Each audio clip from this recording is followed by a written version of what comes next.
Welcome to my channel.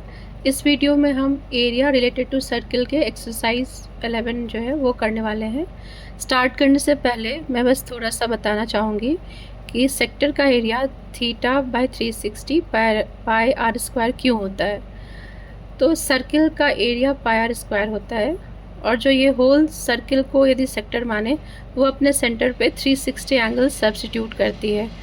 तो unitary method से हम देखेंगे कि when the degree measure is 360 degree, area of the sector is pi are square, means circle के centre पे 360 degree बनती है और तब सर्किल का एरिया पाई आर स्क्वायर होता है। यदि 1 डिग्री हो तो एरिया क्या होगा, पाई आर स्क्वायर डिवाइडेड बाई 360। और यदि ये एंगल सब्स्टिट्यूट जो कर रही है वो थीटा हो तो theta divided by 360 into pi are square. Similarly जब हम area length of the arc निकालते हैं सेक्टर का फॉर एन एंगल थीटा, यदि एंगल थीटा सब्स्टिट्यूट कर रही है तो क्या आर्क का लेंथ होगा। तो हम जानते हैं कि पूरा जो सर्किल होता है उसका सरकमफ्रेंस 2 पाई आर होता है। तो इतनी दूर की जो है, जब 360 एंगल होता है तो 2 पाई आर होता है। तो 1 डिग्री होगी तो क्या हो जाएगी, वो हो जाएगी 2 पाई आर बाई 360। तो अभी थीटा की बात हो रही है तो थीटा से मल्टीप्लाई कर लेंगे तो इसका आर्क का लेंथ हमें निकल जाएगा। अब हम चलते हैं एक्सरसाइज पे। अभी हम 11.1 करने वाले हैं। Find the area of the sector of a circle with radius 6 centimetre if angle of the sector is 60 degree. तो ये जो एंगल है ये सेक्टर है ए ओ बी और पी ऐसे लेके ये जो सेक्टर बन रही है ये एंगल 60 डिग्री सब्स्टिट्यूट कर रही है। तो सेक्टर निकालने के लिए हमारे पास formula area of the sector O A P B is theta by 360 into pi are square. तो ये सेक्टर यहाँ पे 60 डिग्री बना रही है तो थीटा 60 डिग्री हो गई। तो 60 degree divided by 360 into pi into R का square. R is 6 cm, so 6 cm ले लेंगे। इसको अब 1/6 ये हो जाएगा, 22/7 पाई के लिए ले लिया है और 6 इंटू 6 तो ये 6 कट गया तो 22 इंटू 6/7 इट इज़ 132/7 डिवाइड करने पे 18.8 सेंटीमीटर स्क्वायर आ गया है। सिमिलरली नेक्स्ट क्वेश्चन में है find the area of the quadrant circle whose circumference is 22 centimetre.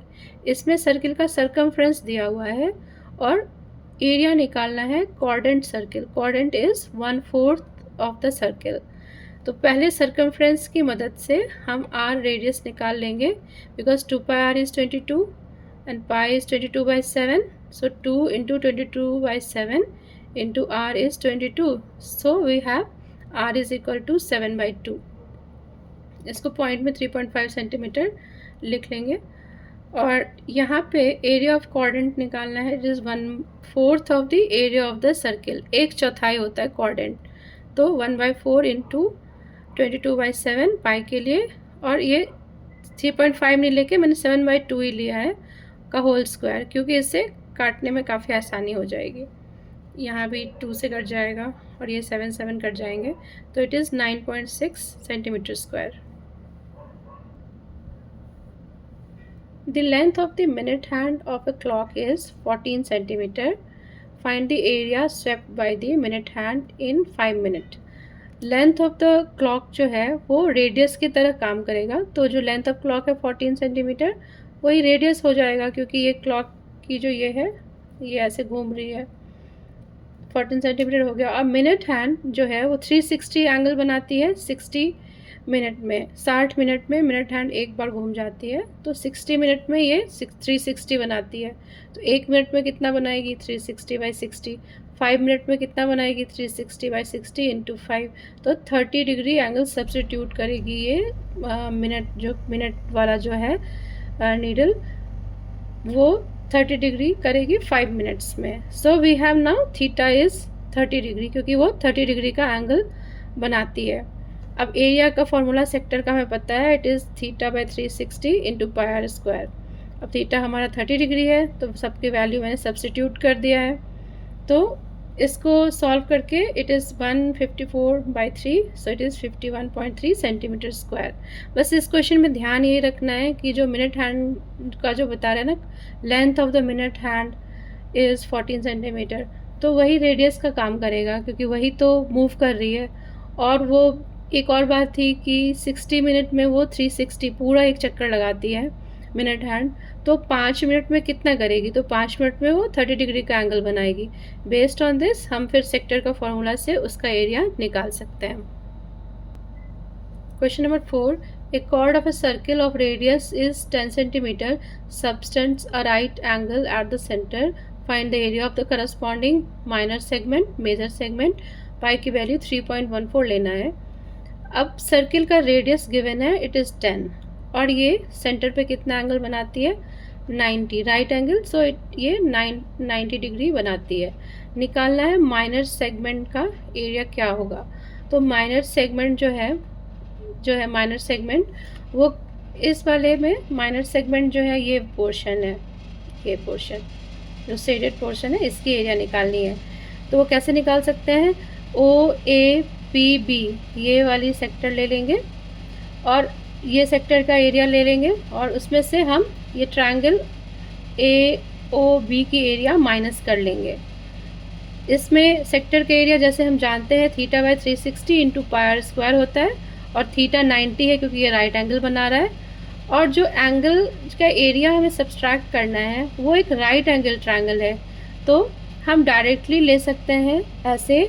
Area of a triangle क्या होता है, half into base into altitude. तो ये 90 है, तो इसीलिए ये बेस का काम कर जाएगा, ये OA, और ये OB जो है वो altitude, that is 10, this is also 10। सो इस केस में हमारे आसानी से हमने बेस भी 10 ले लिया और एल्टीट्यूड भी 10 ले लिया, क्योंकि ये एल्टीट्यूड ही है। एल्टीट्यूड वो होती है ना जो उस पर अपने बेस पे 90 बनाती है, तो ये तो 90 बना ही रही है, तो हमने 10 इंटू 10 ले लिया। सो हाफ इंटू 10 इंटू 10, तो ये 50 हो गया। इधर सॉल्व करके फिर 28.5 सेंटीमीटर स्क्वायर, ये आ गया आपका माइनर जो है माइनर सेगमेंट का एरिया।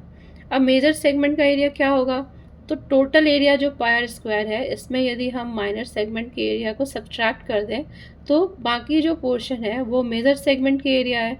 तो वही क्या है, pi square minus minor segment का area, R is 10, so pi square pi into 10 का स्क्वायर माइनस 28.5 सेंटीमीटर स्क्वायर। तो इसको सॉल्व करने में बस ये कि यदि आप क्लियरली लिखते हैं तो सॉल्व करने में गड़बड़ी नहीं होगी, आंसर सही आएगा। Question number 5. In a circle of radius 21 cm, an arc subtends an angle of 60 degree at the center. Find the length of the arc, the area of the sector formed by the arc, area of the segment formed by the corresponding chord. अब length of the arc निकालना है, ये कितना होगा, AB।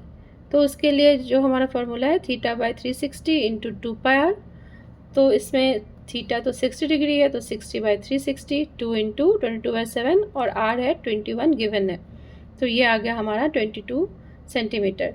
अब ये निकालना है एरिया कितना, ये सेक्टर कितना एरिया सब्स्टिट्यूट करेगा, तो इसमें OAPB ये वाली एरिया करनी है, तो θ/360 तो इंटू पाई स्क्वायर, 60 डिग्री में पता है ये थीटा है, तो इसको सॉल्व करने पे सारे वैल्यूज़ रख के ये इट इज़ 231 सेंटीमीटर स्क्वायर। अब हमें निकालना है एरिया ऑफ द सेगमेंट, तो हमारा ये पोर्शन जो है सेगमेंट जो है इसका ये वाला पोर्शन है, तो वही सेक्टर का एरिया ले लेंगे और उसमें से हम क्या सब्सट्रैक्ट करेंगे, ये OAB ये ट्रायंगल का एरिया हमें निकाल के उसको सब्सट्रैक्ट करना होगा। तो सेक्टर का एरिया तो हमारा निकला हुआ है पहले से भी, फिर भी मैंने यहाँ पे लिखा हुआ है, और इसके लिए बेस एंड एल्टीट्यूड जो लास्ट टाइम हमने यूज़ कर लिया था ये, क्योंकि वो 90 डिग्री था तो वो इस पर एल्टीट्यूड बढ़ रहा था, पर अभी 60 है, अभी सेम फार्मूला काम नहीं करेगा। अभी हमें क्या करना पड़ेगा, इसका बेस हम इसको AB को निकालेंगे, और ये एल्टीट्यूड जो है एल्टीट्यूड यहाँ से जो आएगी इस पर वो निकाल लेंगे, उसकी मदद से हम फिर ट्रायंगल का एरिया निकाल पाएंगे। ट्रायंगल के एरिया को निकालने के लिए ये हमें 60 दिया था, तो ये परपेंडिकुलर इधर आ रहा है, ये साइड बराबर है, ये परपेंडिकुलर है, तो ये एंगल भी 30 डिग्री होगा और ये वाली 60 होगी, तो ये 60 होगी, तो cos 60 यदि लगाएंगे, cos 60 is AD by AO या OA। OA हमें पता है 21 है, तो यही है cos 60 इज़ AD बाई 21, और ये AD निकल जाएगा हमारा 21 इंटू cos 60, तो 21 इंटू हाफ, तो इससे हमारा AD निकल गया। जितना हमारा AD है उतना ही हमारा DB भी है, तो AB को लिख सकते हैं AD plus DB, that is twice of AD। तो इसकी AD की वैल्यू 22/1 है, तो ये 2 से कट के 21 बन गया। अब साइन 60 लगाएंगे, sine 60 is OD by OA। OA हमें 21 पता है, तो साइन 60 से फिर हम OD, हमारा एक अननोन OD बचेगा, OD निकल आएगा। OD इज़ √3/2 इंटू 21, तो OD मिल गया हमें। अब area of AOB, it is half into base AB altitude OD। अभी हमें वैल्यू सबके हम जान चुके हैं, इट इज़ 21 बेस और एल्टीट्यूड OD जो है वो √3/2 इंटू 21 है। इसको सॉल्व करके मैंने इसकी वैल्यू सॉल्व करने की कोशिश की, ऐसे निकाला, बट NCERT में इसको यहीं पे छोड़ दिया गया है, तो हम इसको यहीं पे छोड़ लेंगे। सिमिलरली इसको भी ये सॉल्व करके कुछ इतना आता है, और एरिया ऑफ जो सेक्टर था इट इज़ 231। तो या तो आप चाहें तो सॉल्व कर सकते हैं, लेकिन जब मैंने NCERT में देखा तो देखा कि एरिया ऑफ सेगमेंट उन्होंने ये 231 माइनस ये वाला 441/4 इंटू √3 ऐसे छोड़ रखा है, तो हम ऐसे भी इसको छोड़ सकते हैं। तो ये हमारा एरिया ऑफ सेगमेंट निकल गया। तो एरिया ऑफ सेगमेंट के लिए बेसिक हमने क्या किया कि ट्रायंगल का एरिया हमें निकालना हुआ, फिर जो हमारा सेक्टर का एरिया निकला हुआ था 231, उसमें से ये ट्रायंगल का एरिया सब्ट्रैक्ट कर लेंगे, तो हमें जो है सेगमेंट का एरिया निकल जाएगा। A chord of circle of radius 15 cm subtends an angle of 60 degree at the center. Find the area of the corresponding minor and major segment of the circle. ये भी उसी तरह का क्वेश्चन है, area of minor segment निकालना है, तो area of sector निकालेंगे, उसमें एरिया ऑफ ट्रायंगल को सब्सट्रैक्ट कर देंगे, और जो सेक्टर है वो 60 डिग्री का एंगल बना रही है, तो 60/360 into pier square R 15 centimetre दिया हुआ है, minus area of triangle OAB, जो ये वाली है ट्रायंगल, उसकी एरिया हमें निकाल के सब्सट्रैक्ट करनी है। तो ये तो सेक्टर का तो हमें पता है, मेन हमें क्या निकालना है, इस ट्रायंगल का कैसे निकालेंगे। तो अभी सेम है, ये OAB है और ये 60 था, मैंने एक ऐसे परपेंडिकुलर खींचा इस बेस पे AB पे, तो ये इसे इक्वली सब्सट्रैक्ट करेगी, ये 30 और 30 इधर इधर हो जाएगा, तो ये 30 है और ये मैंने 90 बनाया है ये वाला एंगल, तो 90 प्लस 30 120 हो गया, तो ये वाली 60 होगी क्योंकि टोटल सम 180 ही होता है, तो ये 60 हो गई एंगल। अब cos 60 क्या होता है, बेस बाय हाइपोटेनियस, तो बेस क्या है AC बाय 15, तो AC की वैल्यू 15 इंटू cos 60 आ गई। AB क्या होगी, तो AB is twice of AC, क्योंकि AC प्लस C भी लिख सकते हैं या ट्वाइस ऑफ AC भी लिख सकते हैं, सो 2 इंटू 15 इंटू cos 60, तो ये 15 सेंटीमीटर मेरा क्या आ गया AB। अभी हमारा है OC निकालना है, OC ये है, तो मैं sin 60 ले लूँगी, it is sin 60 is OC by 15, OC by 15, so OC is 15 into sin 60, 15 into √3/2। तो अब मुझे परपेंडिकुलर या एल्टीट्यूड मिल गया है, बेस मिल गया है, तो एरिया क्या होता है, half into base into altitude, तो बेस 15 एल्टीट्यूड 15 इंटू √3/2 और ये हाफ, तो ये वाली एरिया जो है वो निकल गई। आप चाहें तो इसको सॉल्व कर सकते हैं 3-4 पॉइंट तक, ऐसे भी रख सकते हैं। अभी देखते हैं, फिर हम इसमें जो कैलकुलेट की थी वैल्यू वो यहाँ ला के सब्सिट्यूट कर देंगे, और ये सेक्टर का एरिया तो हमें पता था, फिर इसे सब्सट्रैक्ट करके जो मिला वो हमें एरिया ऑफ माइनर सेगमेंट मिला। नेक्स्ट क्वेश्चन है कि मेजर सेगमेंट की एरिया क्या होगी, तो सर्किल का एरिया निकाल लेंगे, ये पोर्शन सब्सट्रैक्ट कर देंगे इस पोर्शन का एरिया, तो हमें मेजर सेगमेंट का एरिया जो है वो इससे निकल आएगा। अभी मैंने यहाँ पे क्वेश्चन नंबर 1 से लेके 6 तक सॉल्व किया है। क्वेश्चन नंबर 7 जैसा 6 है उसी हिसाब से करना है, बस एंगल में यहाँ पे 60 है, अब ये 120 सब्स्टिट्यूट कर रहा है सेंटर पे, तो आप अकॉर्डिंगली जैसे 60 था तो अब वो 120 के हिसाब से जैसे होगा इसको सॉल्व कर सकते हैं। बाकी क्वेश्चन नंबर 8 to 14 फिर नेक्स्ट मैं अपलोड करूँगी। Thank you.